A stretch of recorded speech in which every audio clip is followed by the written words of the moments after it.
다 같이 일어나셔서 하나님의 말씀 한 목소리로 읽겠습니다.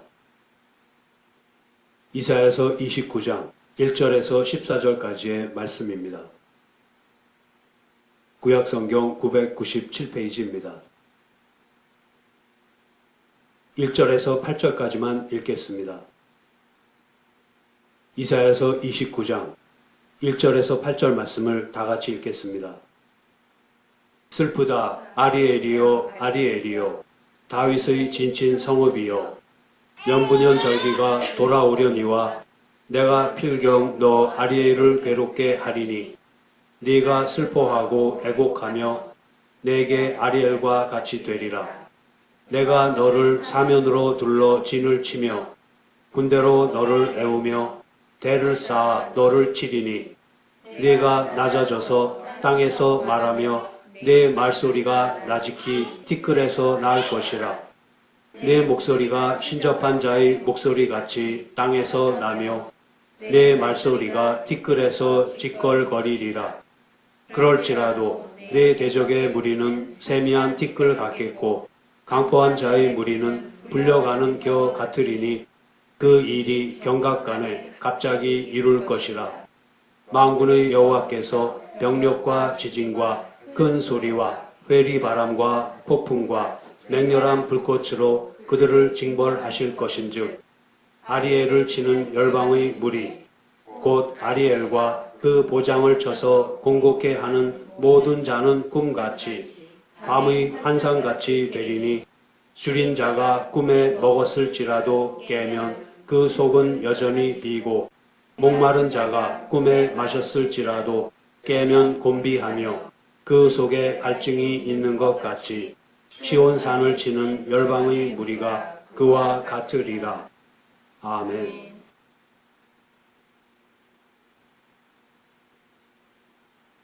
이 29장에서 35장에 걸쳐서 나오는 6개의 화의 선언 중 그 두 번째가 오늘의 본문 1절에 나오는 슬프다 아리엘이요 아리엘이요 다윗의 진친 성읍이요 라는 탄식으로 시작합니다. 아리엘이 무엇을 가리키는지는 확실하지 않으나 그 뒤에 나오는 다윗의 진친 성읍이요 라는 말로 미루어 보아 예루살렘을 가리키는 듯 합니다.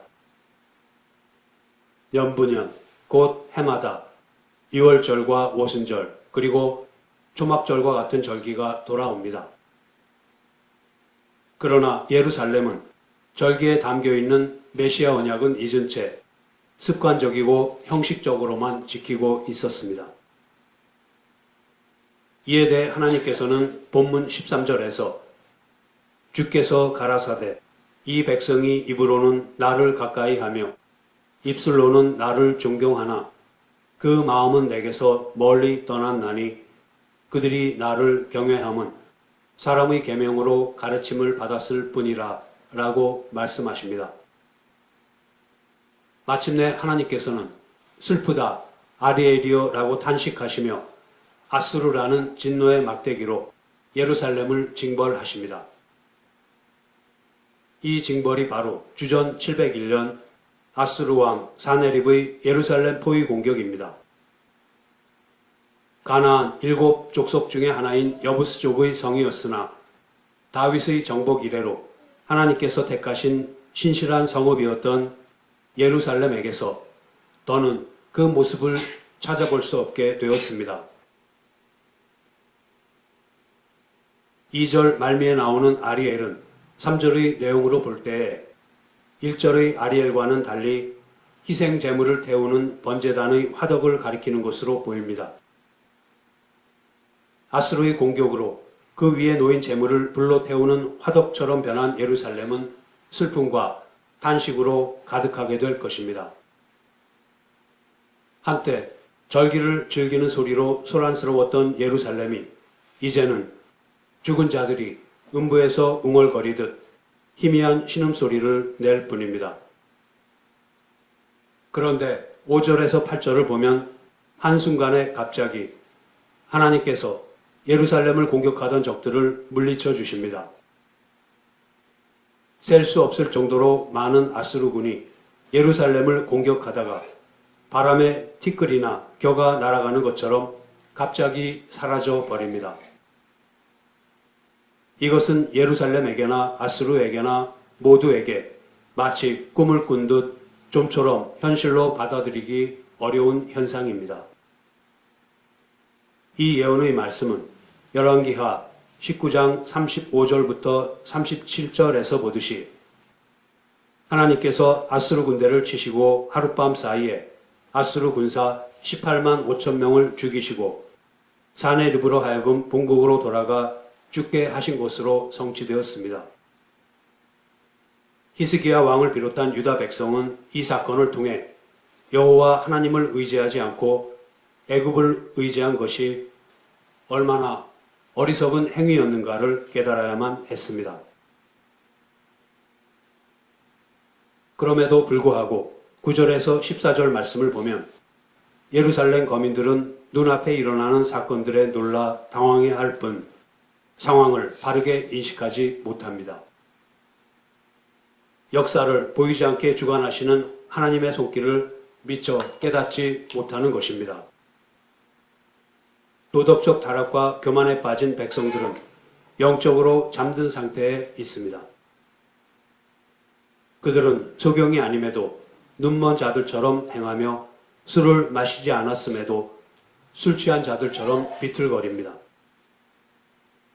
특히 백성들의 눈과 머리가 되어 백성들을 바른 길로 인도해야 할 지도자들이 스스로 소경이 되었으니 어찌 소경이 소경을 인도할 수 있겠습니까? 이사야 선지를 통한 묵시가 마치 봉안책과 같습니다. 그를 아는 자들은 뜯어볼 수 없도록 봉인되었기에 읽을 수 없으며 그를 모르는 자들은 봉인한 것과 상관없이 읽지 못합니다. 외적인 지식은 갖추었다고 할지라도 불신앙으로 말미암아 영적으로 무감각해지면 하나님의 말씀을 깨달을 수 없게 되는 것입니다. 백성은 하나님께 나와 제사를 드리지만 이는 단지 입술의 위선에 불과할 뿐이고 이들의 마음은 하나님에게서 멀리 떨어져 있습니다. 하나님의 말씀에 순종하기보다는 형식주의와 인간의 전통에 빠져 있습니다. 율법주의가 언제나 매력적인 것은 자신을 의롭다 하며 하나님의 능하신 손 아래 자신을 낮출 필요가 없기 때문입니다. 그러나 하나님께서는 그러한 인간의 위선을 그냥 두지 않으시고 기이한 일을 행하셔서 인간의 지혜와 그것을 주장하는 자들의 어리석음을 드러내실 것입니다. 오늘은 소경된 자들을 위해 하나님께서 하시는 기이한 일에 대해 살펴보겠습니다.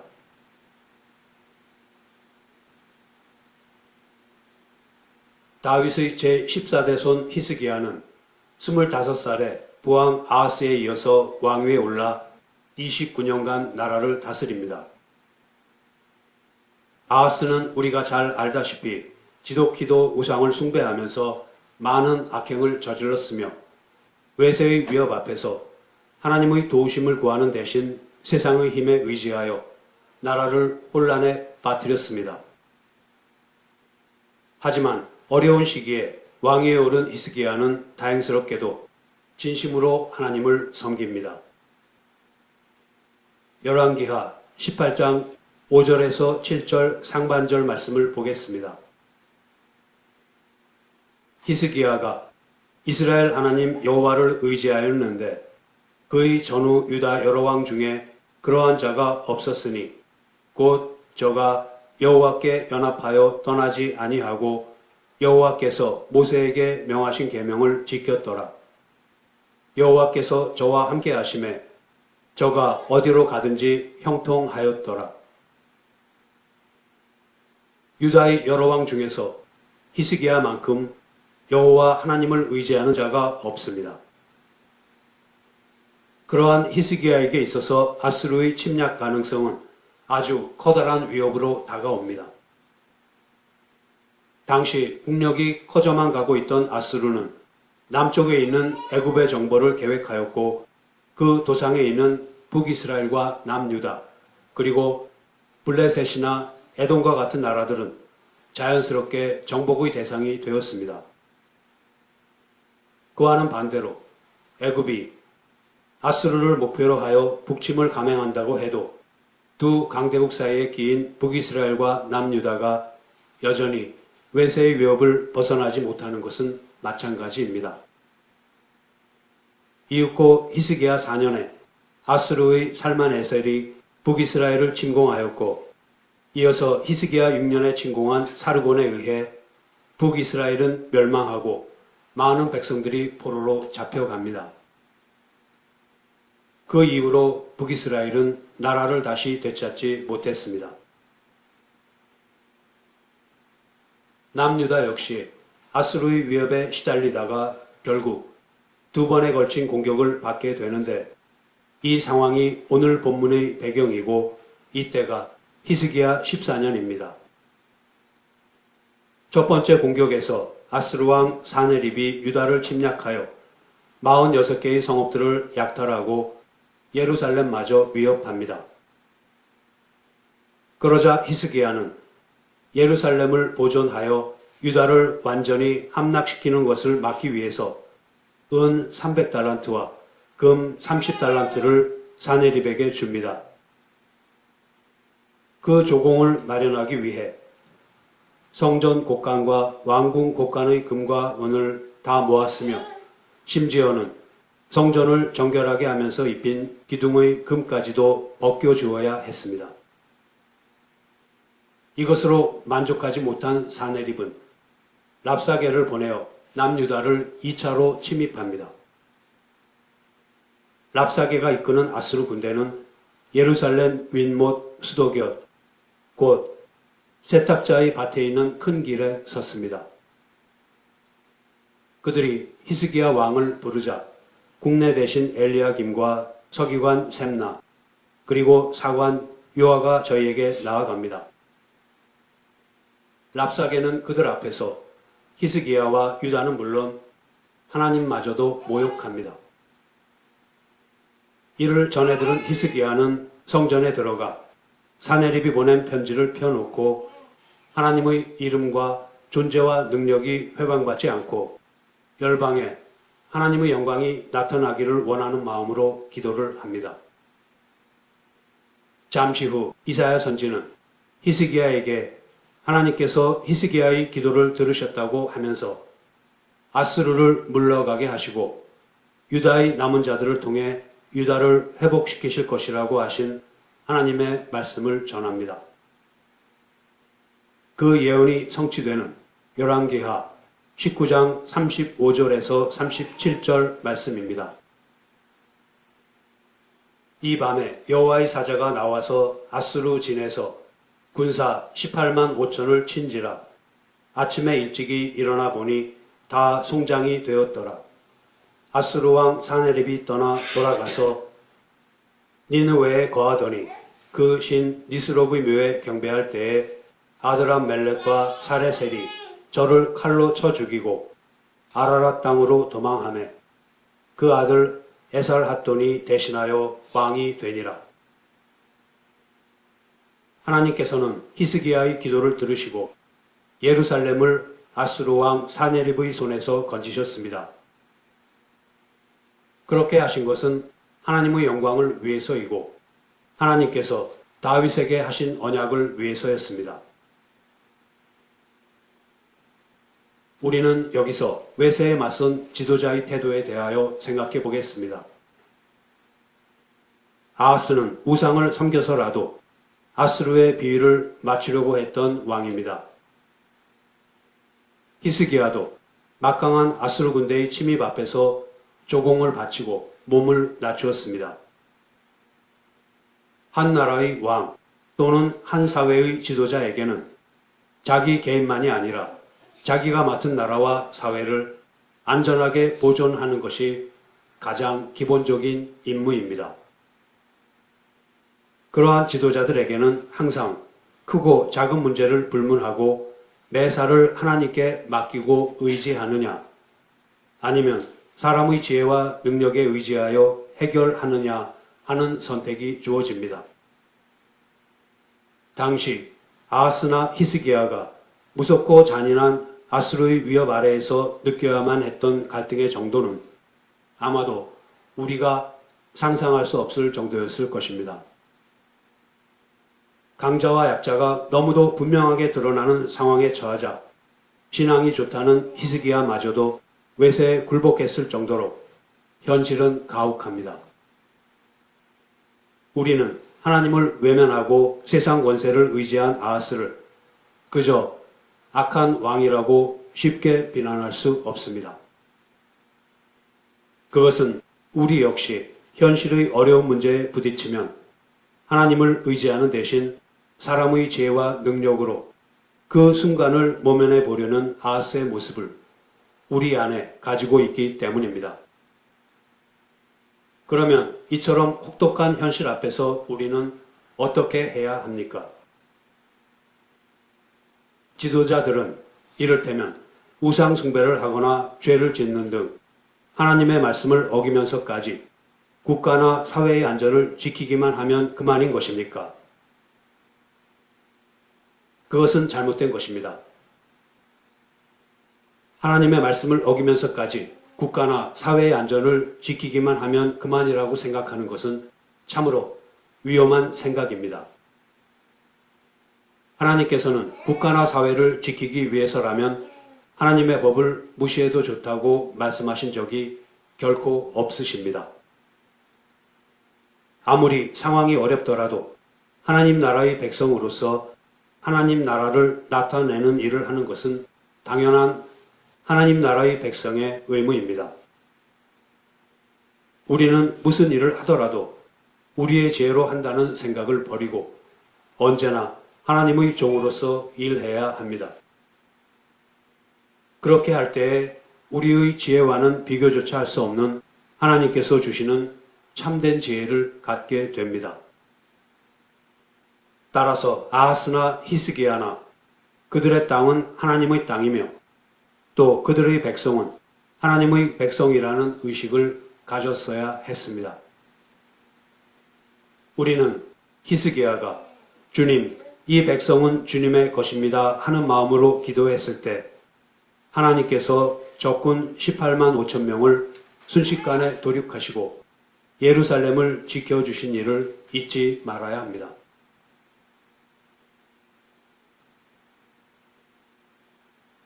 히스기야는 유다 백성이 고난에 처한 이유가 하나님의 법을 어기고 우상 숭배의 죄에 빠졌기 때문임을 깨닫고 종교 개혁을 단행했습니다.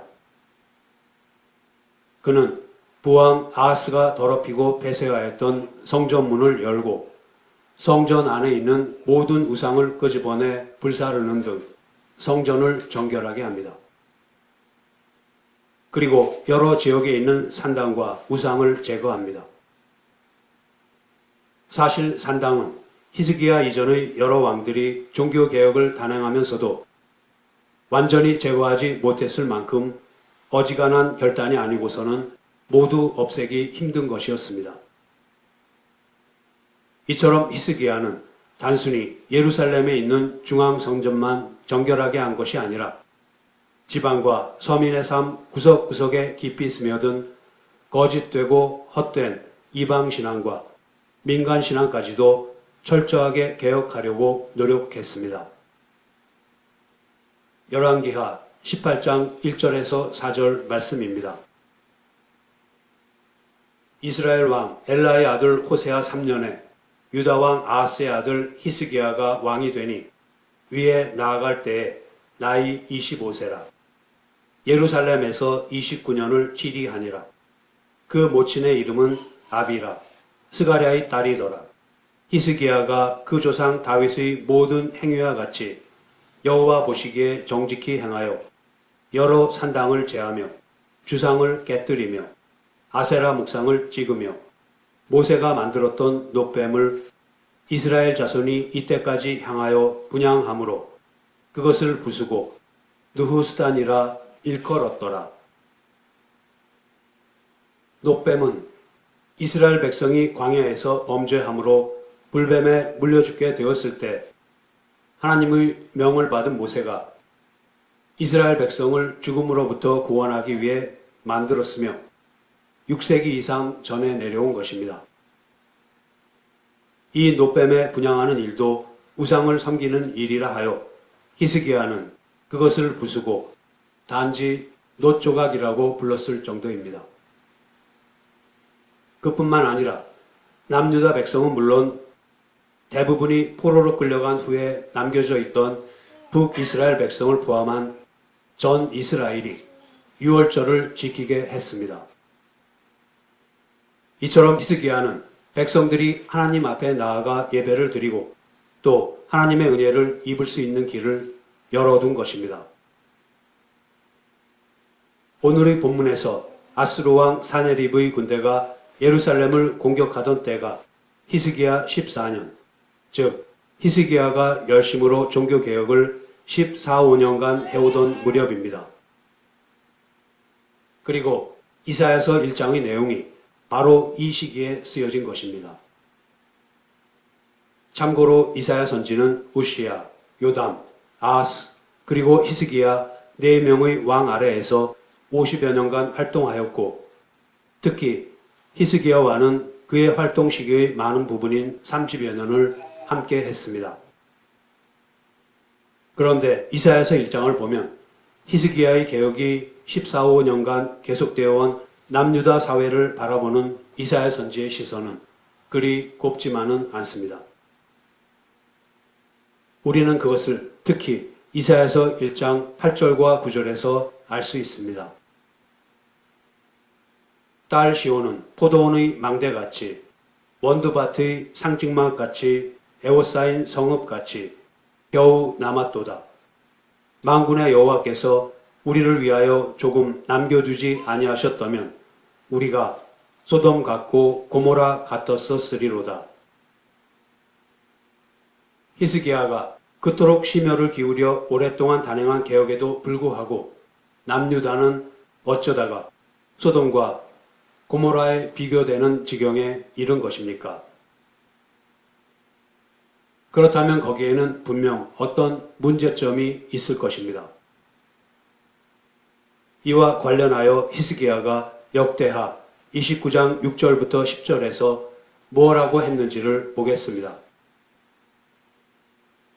우리 열조가 범죄하여 우리 하나님 여호와 보시기에 악을 행하여 하나님을 버리고 얼굴을 돌이켜 여호와의 성소를 등지고 또 낭실문을 닫으며 등불을 끄고 성소에서 분향하지 아니하며 이스라엘 하나님께 번제를 드리지 아니한 고로 여호와께서 유다와 예루살렘을 진노하시고 내어버리사 두려움과 놀람과 비웃음거리가 되게 하신 것을 너희가 목도하는 바라.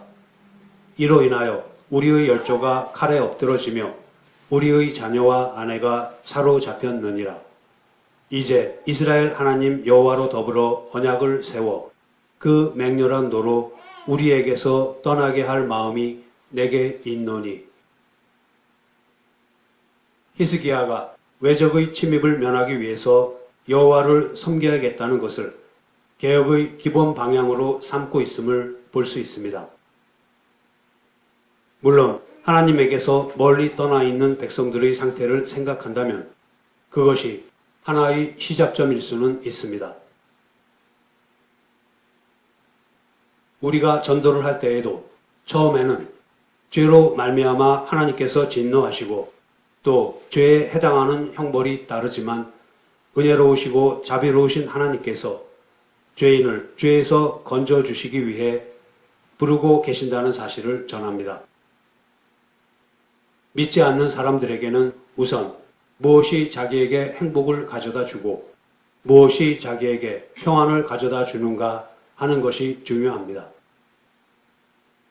그러므로 사람이 하나님의 영광을 위해서 살아야 하며 하나님께서 모든 것을 합력하셔서 선을 이루실 것이기 때문에 환난 중에도 기뻐할 수 있어야 한다는 등의 새 생명을 얻어 들을 귀가 생긴 뒤에나 이해할 수 있는 말을 처음부터는 하지 않습니다. 히스기야도 백성들이 외적의 침략 공포에서 벗어나고 하나님 앞에 나와 복을 받게 하기 위해서라도 회개를 했으면 하는 마음에서 개혁을 시작합니다. 그러나 백성들의 생각은 예루살렘 성전에 와서 의식을 따라 절하고 희생 제물을 드리고 분향을 하기만 하면 복을 받을 것이라는 데에서 멈추고 맙니다. 단지 화를 면하고 복을 받으려는 데에만 초점을 맞추었습니다. 마음속에 있는 죄를 철저히 회개하고 하나님의 백성으로 거듭난 사람에게 합당한 거룩한 성품과 깨달음에 이르는 자리에까지 나아가지를 못한 것입니다. 히스기야가 추진한 종교개혁은 국가적으로 왕권에 의한 명령으로 이끌어간 개혁이었습니다. 그러다 보니 안타깝게도 백성들 각자가 개인의 신앙을 올바르게 하기 위해 노력하도록 하기까지에는 그 힘이 미치지 못했던 듯 싶습니다. 종교개혁을 시작한 이래 14, 5년이 지났건만 유다는 사내립의 공격으로 딸 시온은 포도원의 망대같이 원두밭의 상직막같이 겨우 홀로 남았습니다. 아수르가 주변의 많은 성읍들을 파괴시키고 덩그러니 예루살렘만 남겨두었다는 것입니다. 이것이 이사야 선지가 본 하나님 앞에서 바로 서 있지 못한 유다 백성의 모습입니다. 히스기야가 왕으로서 전심으로 개혁을 추진하였으나 사회에는 공평과 정의가 실현되지 않고 부패와 부조리가 여전히 만연했으며 종교는 겉모습만 그럴듯할 뿐 그 속은 썩어가고 있었습니다. 유다 백성에게 무엇보다 중요한 것은 죄를 원통하게 생각하고 마음으로부터 회개하는 것입니다. 하나님께로 돌이키지 않고서는 아무리 개혁을 한다고 해도 소용이 없습니다.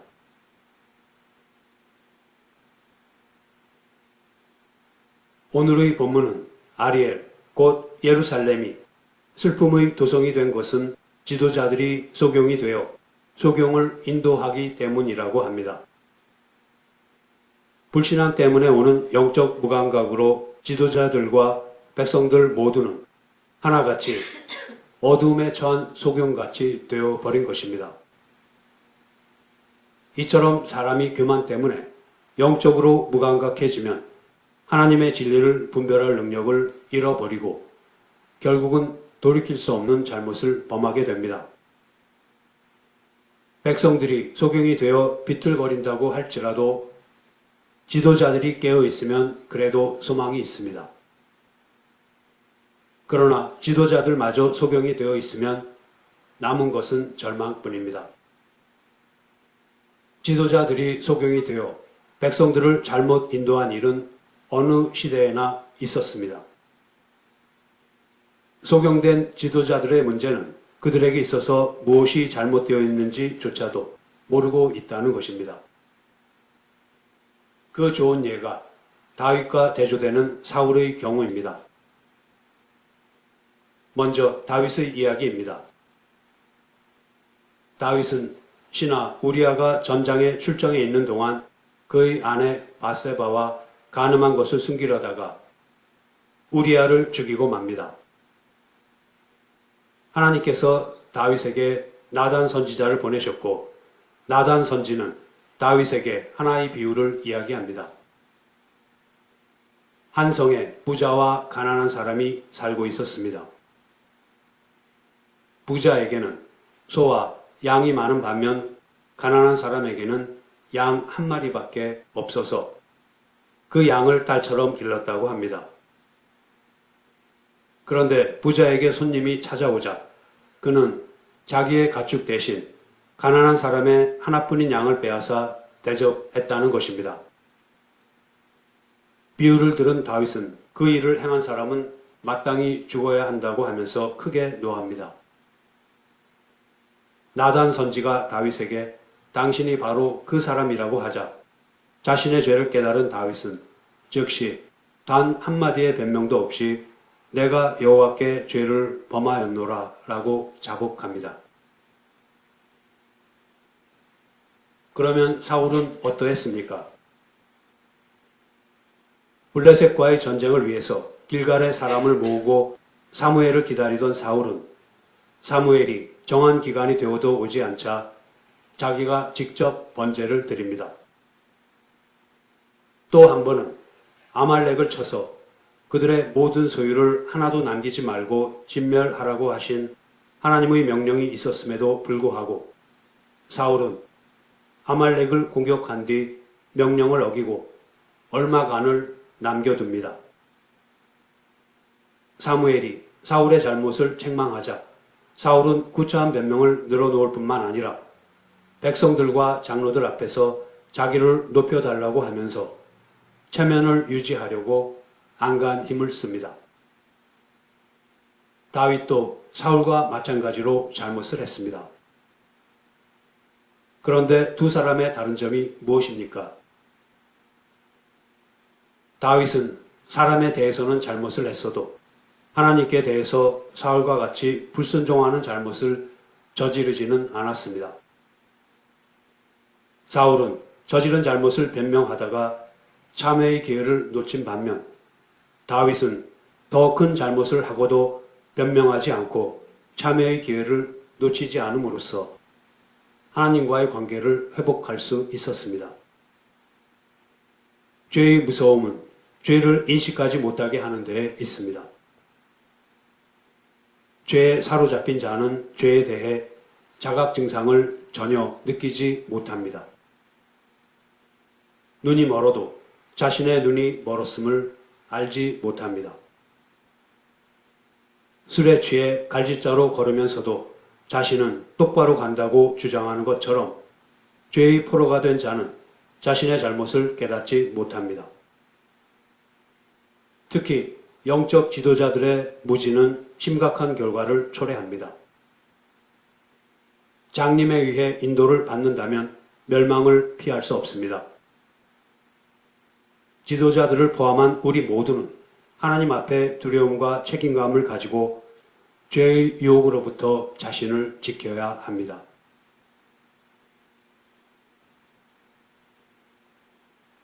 이제 말씀을 마치겠습니다.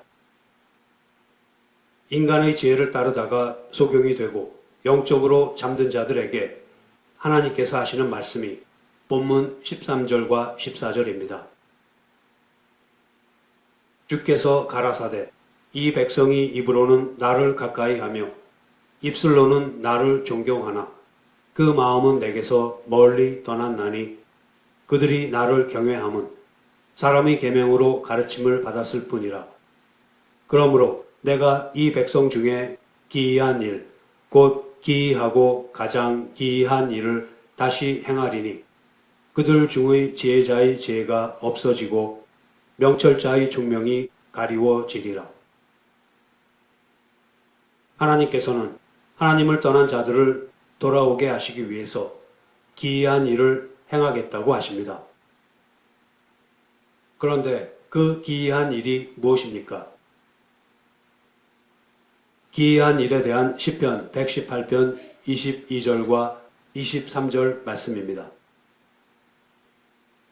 건축자의 버린 돌이 집 모퉁이의 머릿돌이 되었나니 이는 여호와의 행하신 것이요 우리 눈에 기이한 바로다. 하나님께서 하시는 기이한 일은 곧 우리가 원수 되었을 때에 그 아들의 죽으심으로 말미암아 하나님으로 더불어 화목되었은즉 화목된 자로서는 더욱 그의 살으심을 인하여 구원을 얻게 하시려는 것입니다. 하나님께서 하시는 기이한 일은 우리가 아직 죄인 되었을 때에 그리스도께서 우리를 위하여 죽으심으로 하나님께서 우리에게 대한 자기의 사랑을 확증하신 것입니다. 하나님을 떠난 자들이 하나님께 돌아오는 길은 하나님께서 하시는 기이한 일, 곧 그리스도를 통해서 뿐입니다. 하나님께서는 원수 되었던 우리를 위해서 자기 아들을 아끼지 아니하시고 내어주셨습니다. 성도 여러분, 입으로는 하나님을 가까이 하고 입술로는 하나님을 존경하나 실제적인 삶에서는 마음이 하나님에게서 멀리 떠나 있지는 않은지를 늘 두렵고 떨리는 마음으로 점검하며 살아가는 저와 여러분이 되기를 소원합니다. 기도하시겠습니다. 하나님 아버지, 저희들이 몸담고 있는 국가나 사회 또는 가정의 안전을 지키기 위해서라면 하나님의 말씀에서 잠시 벗어나도 괜찮을 것이라는 무섭고 아니란 생각에 빠지지 않게 도와주시옵소서. 주님을 떠나서 도모하는 안전은 단지 폭풍 전야의 고요함 같이 속이는 것뿐이오니 세상을 따를 것인가 아니면 주님께 의지할 것인가를 결정해야 하는 매 순간마다 결코 주님을 외면하지 않게 하여 주시옵소서. 온 교회가 마음으로부터 회개하고 주님께로 돌아가는 진정한 개혁을 해 나갈 수 있게 하여 주시기를 간절히 원합니다. 자칫 교만 때문에 영적 소경이 되어 죄의 유혹에 빠지지 않게 하여 주심을 감사드립니다. 잘못을 하더라도 조그만 죄의 변명도 하지 말고 주님 앞에 나와 자복하여서 늘 주님과의 바른 관계 속에서 살아가는 저희들이 되게 하여 주시옵소서. 우리 주 예수 그리스도의 이름으로 기도드립니다. 아멘.